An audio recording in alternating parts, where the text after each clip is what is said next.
Hiring doesn't mean your life gets easier. In fact, it usually makes it a little harder at first. If you don't know exactly why you're hiring someone, all you've done is add another person who needs you and more on your plate. Today on the channel, I am going to show you the framework that completely changed the way that we look at hiring and how we build our team. If you're new here, I'm Tiffany High. I'm the co-founder of Heels Homes and Results Driven REI alongside my wonderful husband and business partner, Josh High. And after experiencing well over 2,000 real estate transactions and coaching over 5,000 students nationwide, I can confidently say we've made every mistake there is to make in the book. And now we help investors just like you avoid them so that you can live in what I call option freedom, the ability to do what you want, when you want, with whoever the hell you want. Let's dive in.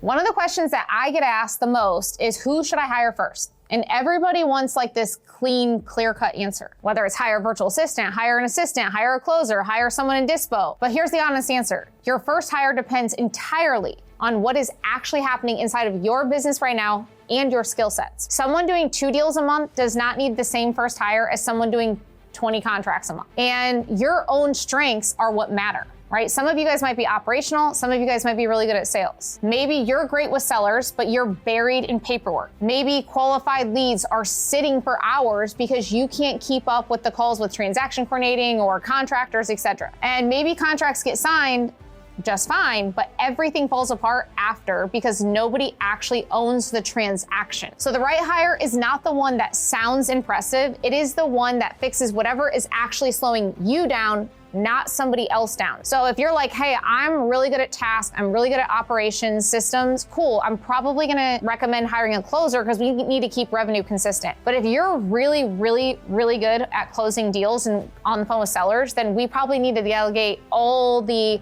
non-income producing tasks first, and also surround yourself with a follow-up specialist so that we can keep you on the phones because that's your skill set. Hiring someone without a clearly defined role is usually what creates more work at first, not less, okay? So what do I mean by that? Let's say that you hire a virtual assistant or a local person to help you with administrative operational stuff. And I actually ran into this as my first hire as a bunch of issues. So what I did way, whatever it was, 12, 15 years ago, is I hired this admin who's still with me today, thankfully. And I was like, hey, you're gonna do it all, right? You're gonna do my QuickBooks, you're gonna do transaction coordinating, you're gonna pull list and upload it for me, run errands, do my mail. And it was so chaotic that she never really knew what was a priority and what wasn't. Now, I was really good on the phones and so was Josh. And so we knew that everything outside of that had to get delegated and that should be like our first role. I didn't really have like a clearly defined role and result that I wanted from her. So like the first 6 months were complete chaos. So she came to me and was like, I don't know if I'm supposed to be doing this,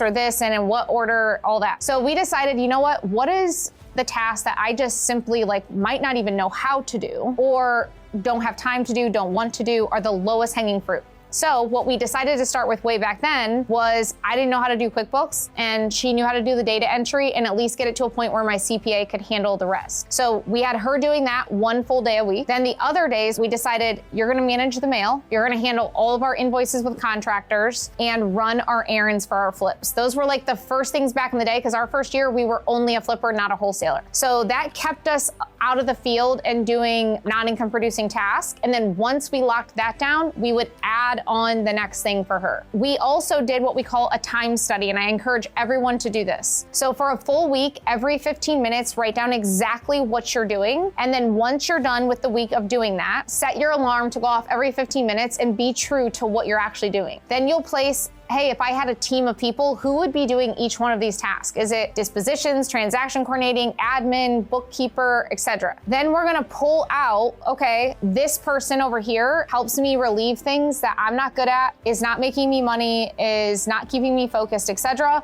And then we go create the job description from the tasks that you're doing, and that then helps us go hire the first person. And then it helps us hire the second person based on priority level. By the way, as I tell you what I did, that doesn't mean that's what you're gonna do. I'm just gonna tell you how I worked through this myself over time. So once we had our admin up and going and taking some of those tasks off me, I took a step back and I did that time study. And I realized, it was just me and Josh then, I didn't have any kids. But if you look at my life as a whole in that week time period, I was doing a lot of house stuff. I had 2 dogs. So I was picking up poop and letting them out, and I was cleaning and doing dishes and laundry and all this stuff. I realized that that was taking several hours of my time, but those aren't income producing, and I'm really good on the phones. And so I decided, you know what, the first thing I'm gonna outsource outside of just administrative stuff with my admin is I hired a house cleaner, which I've never had a day not having a house cleaner now. I also have my cleaners do my laundry at least once a week, and then I keep up with it outside of that. Now today, guys, if you fast forward to today, I actually have a live-in house manager and nanny. So like that was way back then. Today, I don't do any of that, right? I don't cook, I don't clean, I do nothing in the house because guys, that stuff can be outsourced for a few $100s and I can make thousands of dollars an hour if I'm focused on income producing things. So after I outsourced the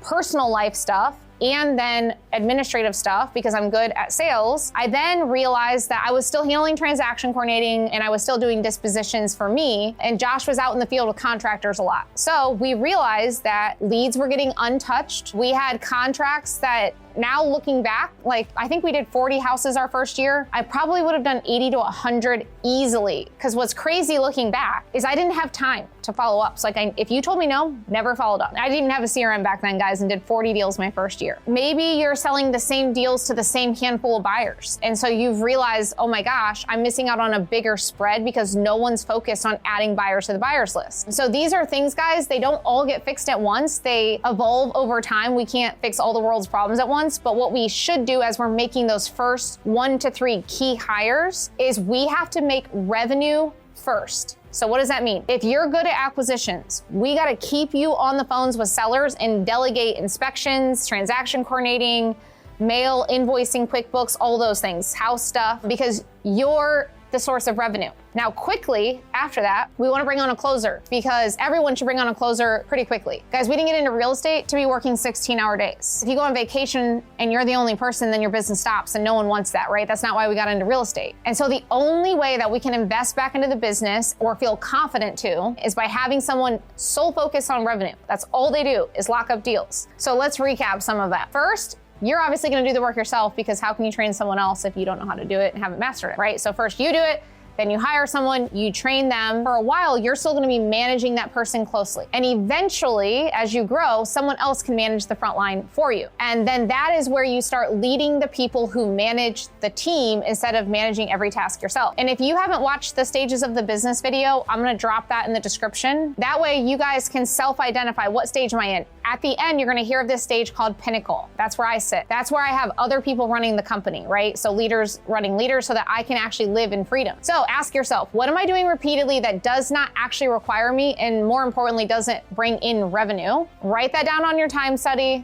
Start outsourcing and delegating. And if you need help with it, I'm gonna put in the description the link to our free community. I answer every question personally for free. Definitely take advantage of me being very active in the community. So if you're at the stage where you're thinking, I know I need help, I just don't know what to do next, don't guess.